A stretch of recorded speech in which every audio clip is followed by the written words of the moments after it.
Chris, what we like to do on the show, and I know you listen to the show all the time, is we kind of like to bring the fans a little closer to the product, let a more educated wrestling fan. And you talked about how you went overtime in the Garden and how you came, Vince brought you in and said, hey, you went over. And you took the responsibility for it and you offered to pay for it. And he said, no, I'm going to pay for it. Right then and there. That's what Vince McMahon respects. So, Chris, what I want you to do, explain to the fans what a guy like Vince McMahon respects about wrestlers, because so few of us, as you especially, have that kind of relationship with him. Yeah, I mean, it's funny because as a billionaire and as a boss and what's Vince McMahon like? Like, what's he like? He's a great guy, but he's also a boss. If you do something he doesn't like, he's going to tell you and you got to pay the price. But he also respects guys that have the same spirit that he has, which is a rebel. Like, if he wasn't a rebel, there would be no WWE. Someone who's willing to take a chance. Someone who's willing to put your money where your mouth is, basically. And that's what you're saying, Bully, is when he's like, you went over, didn't you? Like, expecting, if I would have said, oh, I'm so sorry. Like, no, I'm not sorry. Yeah, I went over, and me and John tore the damn house down for the biggest money gate in the biggest arena in the world. And if I get in trouble for that, there's no reason for me to be here.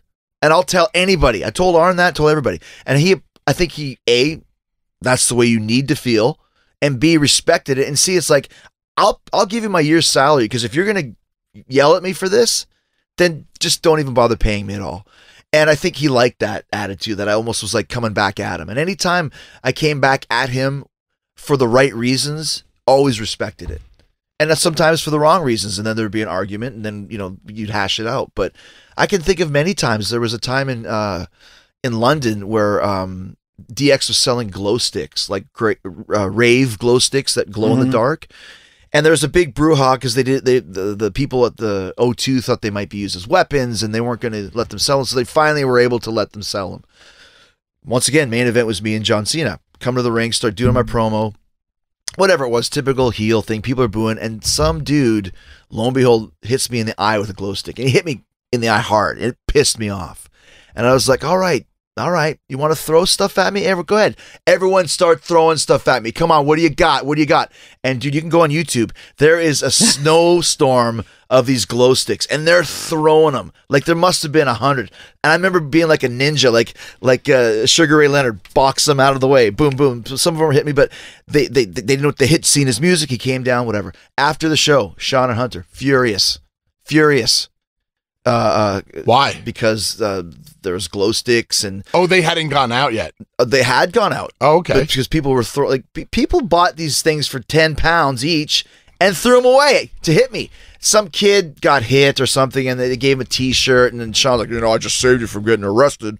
And I'm so mad because all anybody's doing is yelling at me for starting this riot. Meanwhile, it's like Slapshot. I got hit with a monkey wrench, and I was told by Johnny Ace that Stephanie wants you fined and she wants you suspended. And I'm like, well, Stephanie's not my boss. I don't give a shit what Stephanie wants. You can tell her that. And I called Vince and I cut a promo on the answering machine. If this, I got heat out there, and Vince McMahon, the corporate boss, might hate it, but Mr. McMahon, the heel, would love this. This is my job. This is what I'm here to do. At the end of the night, the babyface beat me. What's the problem? You're going to fine me and suspend me for getting heat? I said, bring it on, MRFer. Come on. And he just texted me back with a little smiley face and said, calm down, Junior. And the next day at the Garden, went and saw him, and he's like, he didn't even mention it. He's like, yeah, of course you got heat. What's the problem? I said, that's what I mean. What's the problem? He's like, there's no problem. And I'm like, oh, okay. Would you say that you're the most successful rebel that ever stepped through those doors? That never was tamed. I think Sean probably was. From the outside. No, Sean wasn't from the outside, though. Sean's a homegrown guy. Yeah, I know he came from the AWA and everything. Yeah. But as far as somebody coming in from someplace else, not created in the WWE laboratories. Yeah. I mean, you're a WCW guy. You were a war guy in Japan. You were in New Japan. All these places. Yeah. But nobody has gotten higher than you while causing so many problems. But the thing is it, and you could be right about that, but I think I don't see it as causing problems. I see standing up for what I believe in. Ruffling feathers. Ruffling feathers. Yes, ruffling feathers. Which I think, once again, that's a great term, ruffling feathers. That's what Vince does. He ruffles feathers. He always says, I don't play well with others. Well, I don't either. You know, and I don't need somebody, this is no disrespect to anybody, telling me what to do when they haven't accomplished what I've done. And who tell me what to do when my idea is better and I know it. And that pisses people off. But it also gets results. You know, and I think that's one of the reasons why, like you said, I've done so well there, is because I didn't have a problem standing up for what I knew was right. And I also know when to back off. When Vince makes up his mind, hey, Jericho versus Fandango at WrestleMania, wasn't the biggest fan of it. Was pretty pissed off about it, to be honest with you. But, you know, when I realized that this is what Vince wants me to do and there's no way out of it, now I got to make it great. If I can do that, then even though I don't feel great about it, I'll get the respect from the boss. How did you know that that's what he was? Like, you would think that of all of the battles to fight, you and Fandango is one of the battles you would have fought. How did you know that he was dead set on this and that there was no getting around it? I gave him 3 or 4 other suggestions. He said no to all of them. He was super into Fandango, and I finally just said, there's nothing I can do to change your mind, is there? And he goes, nope, and then I hung up on him. And then I called Undertaker, and I said, this is what Vince wants me to do. He wants me to work with this guy. He's not even been on TV, hasn't even had a match. I got to work with Fandango at WrestleMania. What am I supposed to do? He goes, do it. He goes, what's the problem? He goes, that's who he wants you to work.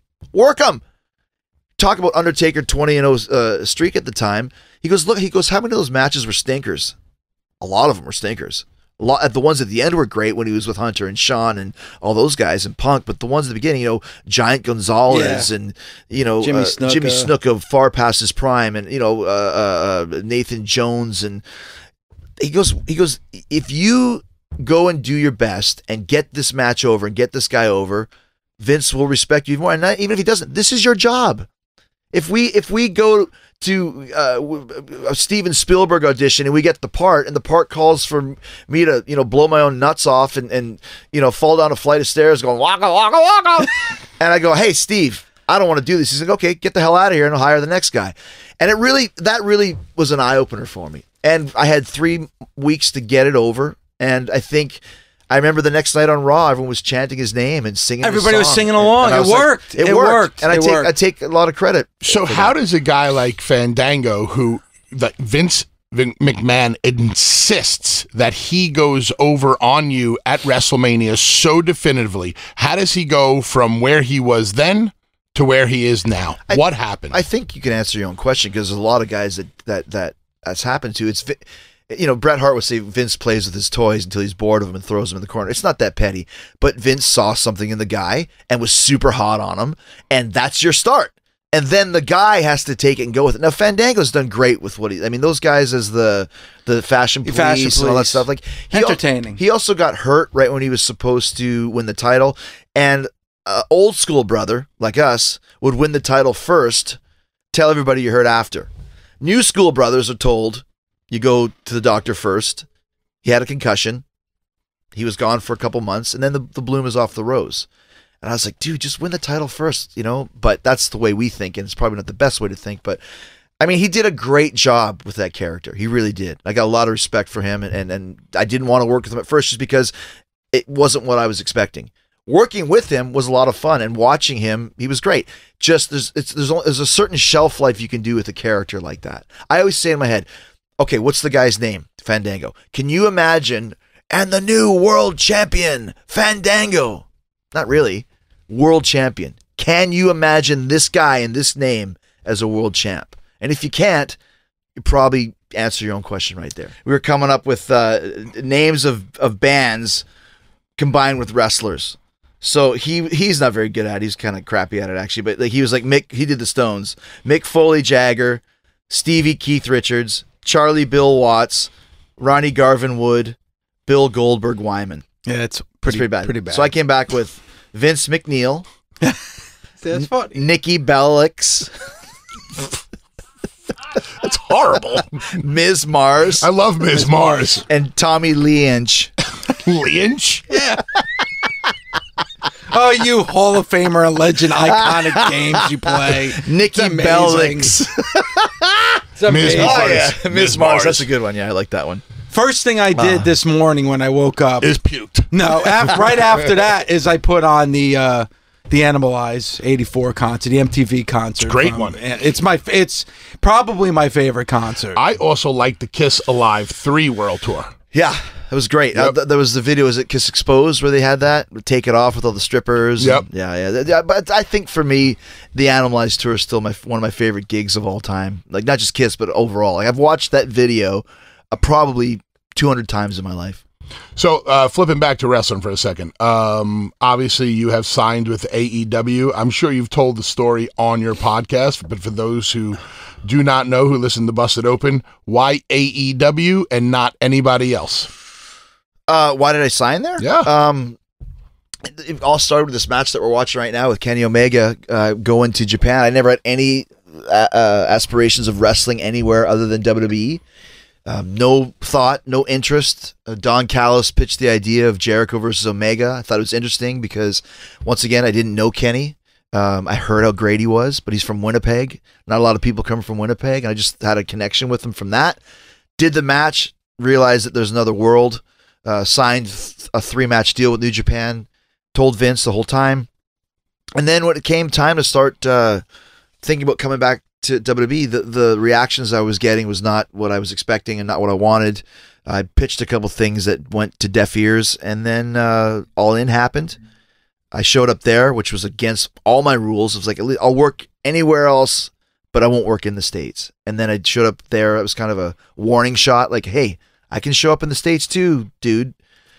And then started hearing about Tony Khan and the Khan family and them wanting to start their own company, and combined with the fact that you had 6 to 8 guys whose contracts were all coming up at the same time with the same attitude of wanting to, quote unquote, change the world, combined with this money backer, it really appealed to me. Like, this is something never been done before. Like when WCW and WWE were at Monday Night Wars, WCW had been going for 30 years.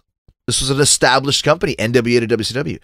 AEW is not established. There is no AEW. It's brand new. So after 20 years of being in the WWE, what else could I do in WWE? You know, if I went back tomorrow, probably restart the feud with Kevin Owens. Be honest with you, the feud that I had with Kevin Owens in 16 was probably the best thing on the show.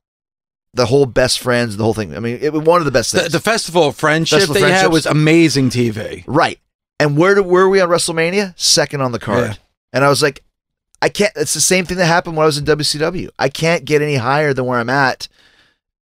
Even though I'd been to the top, if you can't put Jericho and Owens in the semi-main event of WrestleMania, especially when at one point it was slotted to be the main event of WrestleMania. I said on this show that I thought it should have been the main event at WrestleMania. Here's where we disagree, though. See, I don't disagree with the second. I don't care what spot you're on. Why do you need to be in a certain spot? Why can't you just steal the show? Because in the eyes of the old man, a main event is a main event. Okay. If you're talking business, different story. That's what I'm talking about business. Okay, then I'm glad you clarified that, because to me, I'm looking at from a fan's point of view. Like, I don't care what number I am, because you're going to be talking about, I'm the first thing you will be talking about when you leave the arena. And listen, then they didn't even put us on first. I'll take first over anything. Yes, totally agree. Second is to me, not a filler spot, but it's a spot where you get, your 15 minutes. And there's certain matches at WrestleMania that are designated to be show stealers. Not everybody can steal the show at WrestleMania because it's not in the cards. So to be on second with this angle that we had, and when it was designated at first, I was told by Vince, you're going to win the world title from Kevin Owens in the main event of WrestleMania. And then 3 days later, he changed it to Brock versus Goldberg and didn't tell me. Doesn't owe me anything. That's fine. That's why when people complain about Vince changes plans, I'm like, I don't care what you got. My change was better than yours. I'll one-up you again on that one. So anyways, point being, I know where I am in WWE. In New Japan, I'm like the top gaijin foreign guy. I'm kind of making my own rules, still doing what the company wants me to do, but in a whole different way. And with these other guys, I think we can continue that in the States and do something that's never been done before, with this whole new vibe. And I just really like that idea. And once again got a really great offer, and Vince didn't match it. So there you go. So I'm a personality guy. I always look at how people's personalities gel together. And being around Cody and the Bucks and Ring of Honor for about a year, and knowing the Bucks from the 10 years that I knew them with it through TNA or being with Cody in WWE. Those guys seem to have similar personalities on the same page. Your very rebellious personality. How do you find your personalities meshing with them? I know the only person you truly need to mesh with is your boss, Tony Khan. But how are Cody and the Bucks and Jericho and Omega and all the other guys meshing right now? I think we all get along great because once again we're all on this boat ourselves, and we were literally we're on the cruise together and worked that match. And that's when I was like, these guys really are good. Like, the Bucks are really good. And obviously working with Kenny, he's amazing. But as people, we get along really good. I mean, me and Kenny are both from Winnipeg. You're from Winnipeg, you already have a connection. So we get along really well. I get along with the Bucks and Cody too. I think once we start weekly TV, then you're going to see the different personalities come out. Because the one thing about WWE is the buck stops with Vince. With us, we all have opinions and we all have a say. The buck stops with Tony. But I think there's going to be a lot more debating than there will be with Vince. Vince's mind is made up and is made up. But everyone gets along great because we're all doing this. We all know what we could have had or might have had on the other side. But to do it together and start something completely brand new, it's really exciting. And there might be certain things that you like or certain things you don't like. But the overall picture, I think everyone's pretty much on the same page. Plus, Chris, it's cool. Like, we always say in pro wrestling, that was a term that kind of got lost over the last 10 years. But you look at what's going on with AEW right now, and as we get closer to Double or Nothing, it's really geared towards that 18 to 35 fan range, I think. There's a lot of buzz, a lot of buzz right now. And I think we've kind of siphoned off a little bit of that New Japan buzz and a little bit of the Ring of Honor buzz. And selling 12,000 tickets in 4 minutes in Vegas, where there's never been a sellout for pro wrestling, not for WWE, not for anything. It's a great start, because everyone was saying when All In happened, oh, don't promote during Labor Day weekend. It's not a good idea. Sold out. Don't go to Vegas. It's not a good wrestling. Sold out. Yeah, it's sold out. So obviously you're not going to sell at every show you ever do. And once you start going weekly, then once again the reality will set in. There's a lot of guys that have never worked weekly TV. That's another reason why I think I'm there is this what I've done for the last 25 years. So we'll see, man. It's going to be a real adventure. It's exciting. Like we and Bully always talk, you don't beat the WWE. The WWE is the standard. WWE is the family entertainment. WWE is Disney. But, I like Tarantino movies too. So maybe we're a little bit more of the Tarantino side of things, and we'll see how it shakes out. So you've basically accomplished everything in the wrestling world there is to accomplish. Different companies throughout the world, been on top, made the money. You said that you had pitched some ideas to the WWE. They really weren't, on board with them. It seemed like you wanted to go back there if things worked out. Things didn't work out. You're with AEW. I'm sure you're being taken care of very well. So my question is, are you out to prove a point? Yeah, absolutely. So go ahead. Yeah, I'm out Give me the Chris Jericho answer. Tell me the point you're trying to prove. I'm out to prove a point. Like I said, it pisses me off that, and it's not in a bad way, but like I said, being second on that WrestleMania, and I never realized it until I started thinking about it just a few months ago. Like, that really bothered me. It should have been a more focused on match with the work that we had done for it. And that's when I was thinking, like, if I go back to WWE, it's easy. It's the easy way to go. I know what I'm going to be doing. I know where I'll be. And that's great. I can do it for the rest of my career. I don't want that. I want to take a chance. I want to make a difference. I want to do something that by Jericho showing up, people are paying attention. Dave, do you hear all this? Yes. This is the exact conversation we would have about guys like a Punk. Like, if Punk goes back to the WWE, big deal. Right. You've been there and done it. Why don't you go back to a company like a Ring of Honor that gave you your start? Yeah. It'll mean more for the wrestling business. It could make a company. And that's one of the things, like, when I went to New Japan, I'm like a bridge, okay? Because prior to this match right here, people knew New Japan, but most fans didn't really pay attention much to it. Then when they heard Jericho and Omega, a lot of people followed. The New Japan world streaming went up 60% when I went to New Japan. Because people are following me going, well, what's Jericho's WWE, right? No, he's in New Japan. What's that? I like Jericho. I'll check it out. And they see this great match, but not only do they see Jericho Omega, they see everybody else. They see the Bucks and Tanahashi and Naito and Okada and Ospreay. And it's like, this is great. This is so different from what I watch every Monday night. Same thing with AEW. Hey, you're still WWE, right? No, I'm AEW. What's AEW? It's the new company. Oh, I'm going to check that out. Really? Because I'm such a WWE guy that by going to AEW, it makes a difference. And that's what I want to do. I don't want to go just be another guy. I've never wanted to be just another guy. Making a difference. Like you said, I'll take a chance and make a difference. And if the thing goes tits up, fine. At least we tried. But if it works, is that not another feather in the cap of Chris Jericho that he's one of the reasons why AEW became a big success? And the one question that everybody asks me, they say, do you think AEW is going to be successful? Do you think they're going to last? And you're the answer that I give to people. I go, Chris would never sign with somebody for 3 years of his life. How old are you now? 48. 48, wife, kids. Your kids are getting into those ages where they're cool and you want to be around them. I'm like, he's not going to dedicate himself for 3 years to one particular company unless he knew he had a chance to steal the show and make a difference. Yeah, exactly. And that to me it means more than just doing the easy thing. Like, I don't want to be that guy. I want to make a difference. And like I said, it's something that's never happened before, and it'll probably never happen again. And in this day and age when WWE is signing everybody, I like the fact that I'm not there. You know what I mean? I like the fact that the Sex Pistols didn't show up for the Rock and Roll Hall of Fame. I like the fact that Axl Rose didn't show up for the Hall of Fame. If I got asked tomorrow, I wouldn't show up because that's what I like to do. It's different, ruffles feathers, and it makes a difference, you know? Well, I think also getting out of a comfort zone. You know, we talked about Kiss removing their makeup. They could have kept their career going, just having the makeup on and going through the motions and stuff. Just think about putting the makeup on in the first place. Yes. Imagine 1973, New York City. You see those clowns on stage, we'd be laughing. Look at these idiots. This is terrible. Then they become iconic.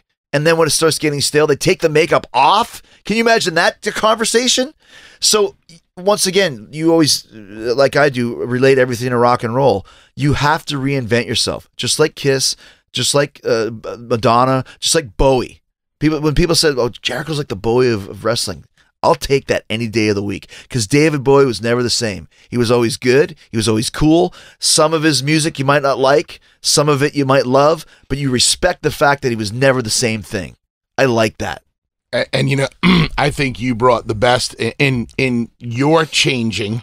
I think you brought the best out of Kenny because me and Dave originally talked about. Dave thought Kenny versus Okada 1 was such a great match, and I disagreed. Not that it wasn't a great match. I just didn't think it was to the level that Dave was saying, and I had my reasons for it. And then when I found out about Okada versus Jericho, I went on the record and I said this match is Naito? Naito. No. Oh, Omega. Omega and Jericho. I said, this one is going to blow Okada and Omega out of the water. And people are like, you're crazy. I'm like, no, it's going to be better because of the different styles. And Chris is going to force Kenny to work a style that he's not used to. Yes. Because the style that Kenny works with Okada and all those other guys is very similar. And as we know in wrestling, the best stories, the best matches, the best fights are when there's a contrast in styles. And when I saw Kenny in Chicago when he was there for a Ring of Honor show, I asked him, I said, honestly, which match did you like better? And he goes, the match with Chris. And I got a huge smile on my face because it was like, even though Kenny had been around for so long, right, still relatively new to different types of styles, or at least your mindset. No. So to see his horizons expanded by your type of match. And I was watching a lot of Bruiser Brody because it was the 30th year of his passing. Mm-hmm. And that's what I love. Like, if you watch this match, I'm still wearing the sparkly tights and stuff, and I realize that doesn't fit this guy anymore because I'm a little bit crazier there. Back in the day, Brody was so much bigger than everybody else. I'm bigger than all those guys now. I gained about 10 pounds. I wanted to be like a little bit, like, I just wanted to be like bigger. Burly. Like, I know what Japanese respect. And abs, or someone that's burly with a little bit of a gut even, look at Hansen. They respect that, and they're scared of it. And that worked for Kenny because Kenny, like you said, is working with these guys. They put on these tremendous matches. I could go in there and just punch somebody in the face. That's what it is in AEW. We beat the shit out of each other, but that's why it worked, because you have this foreign, this foreign menace coming in, and that's why I put the makeup on. I'm like, let me put some makeup. What does that look like? Why are you doing that? I don't know. I feel like it, and it works, and all that stuff. If I wanted to put some makeup on in WWE, there's no way. Vince would go, there's no way you don't know. Absolutely not. Jericho doesn't wear makeup. But he does in New Japan because it fit. And I like that, It's the freedom that you have, and every other company is the freedom that you have that you don't have in WWE. Right.